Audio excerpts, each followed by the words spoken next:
Salut voisin, ça va? Et si on allait s'expliquer?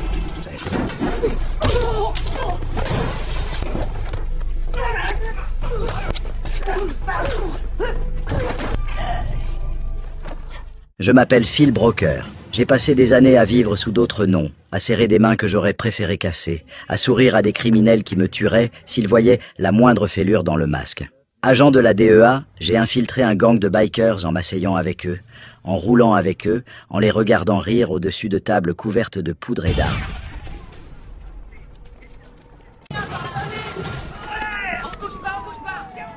Le jour où l'opération a pété, les balles ont coupé l'air comme des lames. Sale balance, tu vas crever! Pousse pas! Non! Il est infiltré!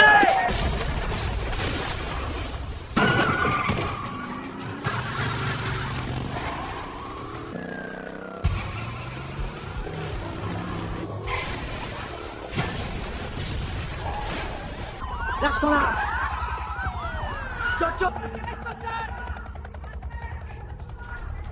Le fils de leur chef est tombé. Une promesse a suivi, froide comme une pierre. « Je te retrouverai !» Je n'ai pas oublié.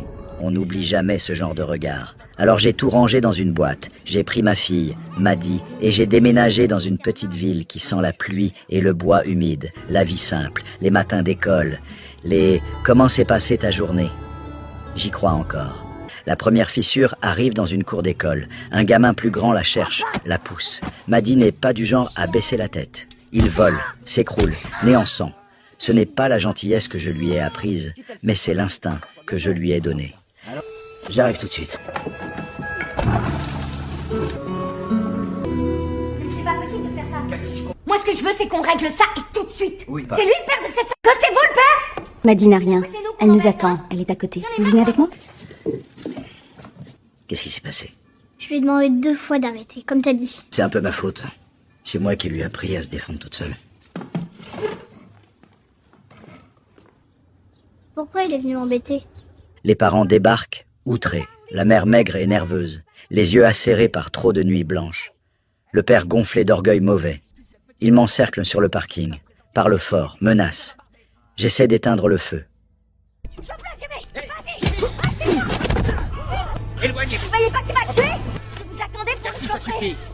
Je ne le blesse pas, je le préviens. Ça suffit pour en faire un ennemi.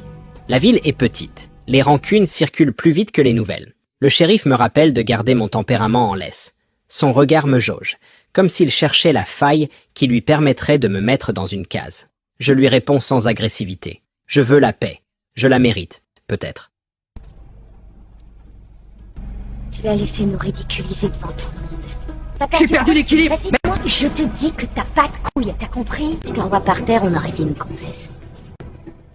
La mère du gamin bousculé, celle au regard acide, a un frère. Un type qu'ici on appelle Gator. La ville parle de lui à voix basse. Petit empire de méthamphétamine, grand égo. La certitude que la boue des marées peut rendre invisible. Elle lui demande de me donner une leçon. Pour elle, je ne suis qu'un étranger qui fait le malin. Pour lui, je vais devenir une opportunité. Le lendemain matin, je me rends au chantier de Jimmy. Je garde les mains bien en vue et la voix basse. Propose quoi pour qu'on n'en parle plus? Faudrait que tu présentes des excuses. M'excuse pour ce qui s'est passé. Tu t'excuses vraiment? Oui, alors on est quitte Jimmy. Ouais. 2 types me suivent jusqu'à la station essence.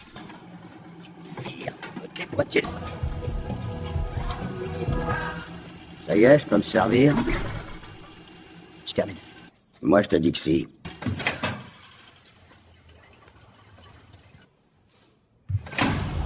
Ça part vite, ça finit mal pour eux. Je ne frappe pas pour faire mal, je frappe pour que ça s'arrête. Mais chaque corps au sol, chaque grognement, c'est une ligne de plus dans la colonne des comptes que Gator tient contre moi. Ouais, je m'en occupe. La ville se rétrécit. La directrice de l'école me parle avec une gentillesse qui sent la pitié. Le shérif m'observe en coin, coincé entre la loi et la peur de ceux qui la contournent. J'aurais aimé qu'il soit net, il ne l'est pas. D'où vous sortez? Vous êtes un témoin sous protection? Vous êtes un ancien militaire, un ancien flic, un ancien quoi? À partir d'aujourd'hui, je vous ai à l'œil.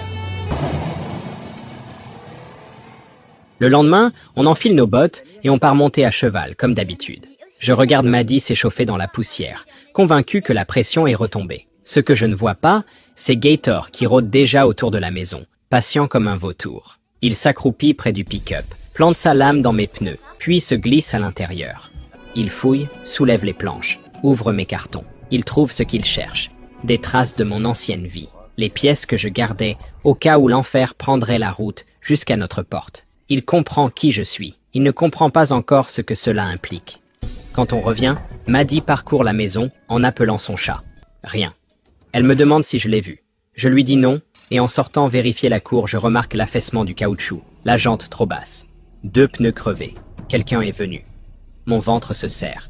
La trêve qu'on espérait n'a jamais existé. Pendant ce temps, Gator appelle son ex, Cheryl, serveuse dans un bar bien connecté au bas-fond, et l'invite chez lui pour comploter. Il lui déroule tout ce qu'il a trouvé sur moi. Mes identités passées, mon travail d'agent infiltré, comment j'ai aidé à démonter le réseau de Danny. Leur idée est simple et sale. Se rapprocher du « vieux » pour relancer la vendetta, et en échange, Danny laissera Gator écouler de la cam en gros, tranquille. Cheryl prévient que le vieux n'est pas un type à amadouer, qu'il peut les retourner en 1 seconde. Gator lui répond qu'elle n'a qu'à le charmer un peu, que dès que la marchandise circulera, ils seront tous les 2 riches. Elle s'exécute. Elle se rend jusqu'au relais de Danny et remet mes documents à son homme de main.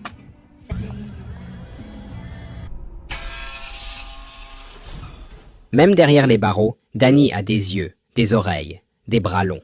Il donne carte blanche sur mon cas et exige que je paie cher pour son fils. Je débarque chez Jimmy en colère. Il ne comprend rien à ce qui se passe. Je lui dis que s'il n'éclaircit pas tout de suite ce qui s'est passé, je ne laisserai pas passer. Puis je m'en vais, le laissant planté là, paumé. Un peu plus tard, un pote me glisse que Jimmy n'aurait jamais osé entrer chez moi. Mais Gator, son beau-frère, c'est autre chose. Ce type fait n'importe quelle saleté pour son intérêt. À l'école, je croise Cassie. Je m'excuse pour l'esclandre de l'autre jour. Les gamins se réconcilient en nous voyant sincères. Cassie ne fait plus d'histoire et accepte que Teddy vienne à l'anniversaire de Maddie. Au revoir, Madame Clone.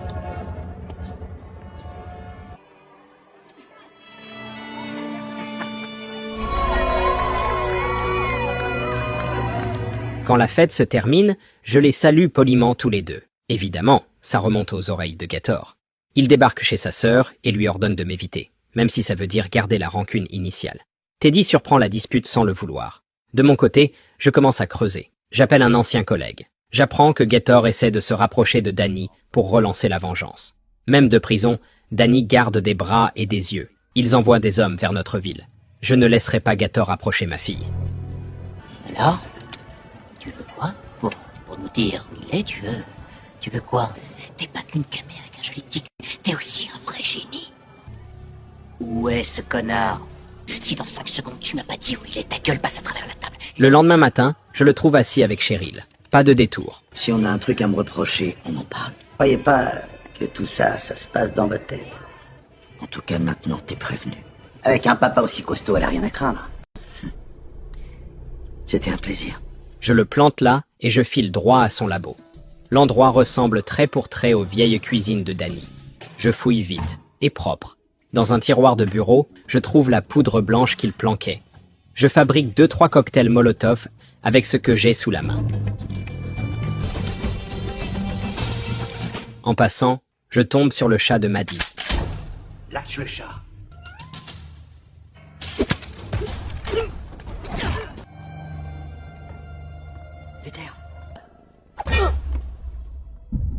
Quand je rouvre les yeux, les mêmes 2 gars que j'ai corrigés à la station-service. Mains liées, ils s'amusent, lavent leur humiliation de l'autre fois. Je serre les dents. Et puis l'un lâche qu'ils s'en prendront à ma fille. Là, c'est fini pour eux.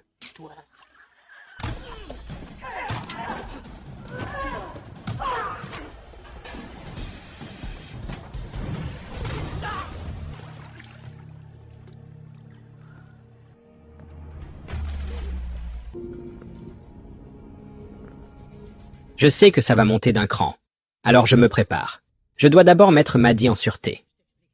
La nuit où ils décident de frapper, les phares coupent la route en 2. 2 véhicules, peut-être 3. Des silhouettes qui connaissent la guerre, pas la petite bagarre de bar. Ceux-là viennent de plus loin. Ils ont le cuir des bikers et l'odeur du règlement de compte. Gator les a invités. Il veut livrer un trophée pour grimper dans la hiérarchie. Ils pensent me prendre à domicile, transformer ma maison en piège. Ils ont oublié que je n'ai plus rien d'autre à perdre que ce que j'ai de plus cher. Tu as quand on bien compris? Ouais.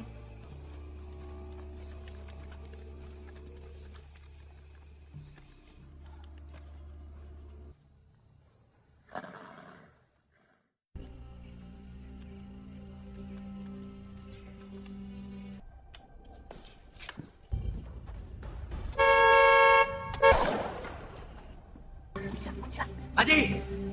Papa, c'était quoi?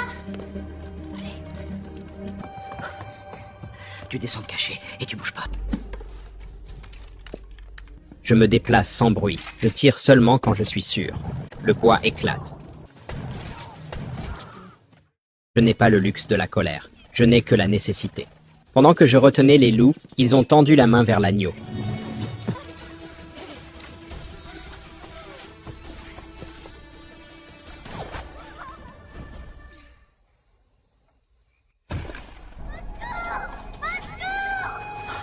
Ces gens, ils s'en foutent que tu sois une gamine, ok? Ils veulent te tuer ou tu vas venir avec moi, d'accord?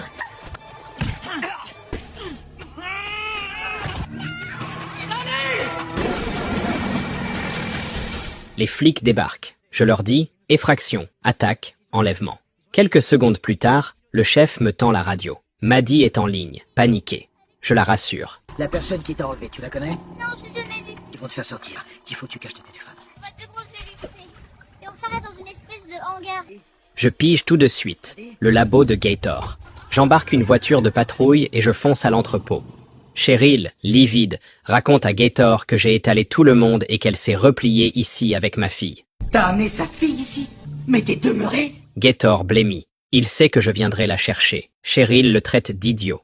À ce moment-là, Cassie et son mari surgissent et lui demandent des comptes. Ce sont des durs, pas des tueurs. Ils ne veulent pas d'un drame mafieux. Dans le vacarme, Cassie reconnaît la voix de Maddie quelque part dans le bâtiment.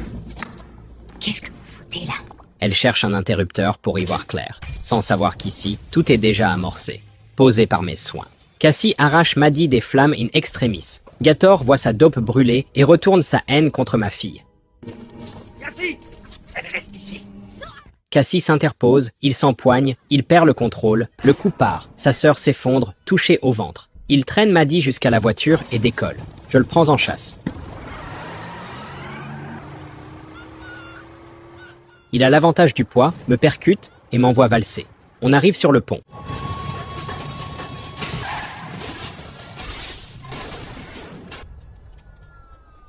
Gator sort, furieux, l'arme à la main, décidé à me finir.